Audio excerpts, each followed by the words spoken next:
Good evening. This is CTV News for Wednesday, September 26th. I'm Denise Douglas. And I'm Patricia Vallone. Thank you for staying with us here tonight.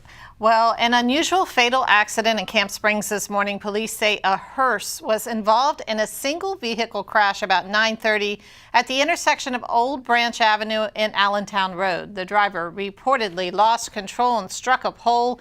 He was pronounced dead at the hospital. The hearse was not carrying a casket at the time. Meanwhile, 5 people are hurt in another Fort Washington crash. 2 have life-threatening injuries and had to be extricated from their car after a cement truck landed on top of it.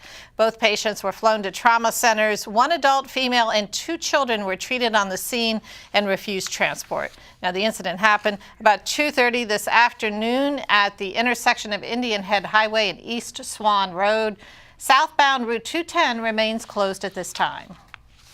Well, debt collection practices in Maryland deepen poverty and widen the racial wealth gap. This, according to a new report by the Maryland Consumer Rights Coalition. The report, titled No Exit, found that more than 500,000 Marylanders live in poverty, made worse by student loans, medical expenses, and toll fines. Under current law, residents can be jailed for failing to pay their debts or even having up to 75% of their wages garnished for consumer debts under $5,000. Senator Will Smith and Delegate Eric Barron are proposing new legislation to update the practices.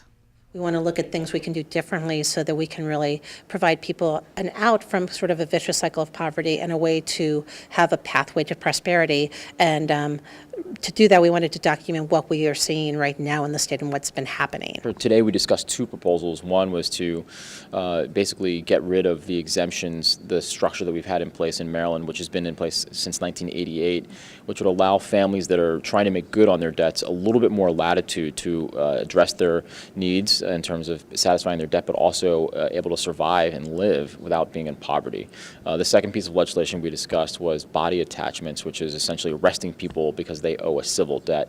We want to eradicate that practice, or at least limit that practice, so that no one will ever have to spend a night in jail again in Maryland because they owe a civil debt. In other news, police arrested a man in connection with a fatal shooting in Suitland. 38-year-old Tyrone Smith Jr. has been charged with first and second-degree murder.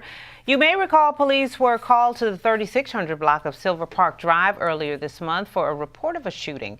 50-year-old Anthony Burris was shot multiple times and died at the hospital. Anyone with information on the incident is asked to call police. Well, faulty wiring is being blamed for an electrical shock that a 6-year-old girl suffered at MGM National Harbor, according to a report. A device used to control the flow of electricity to lights on a handrail was not installed properly. 120 volts of electricity was sent through the child's body back in June, sending her to the hospital with critical injuries. An investigation has been launched into the issue, and the child remains in the hospital.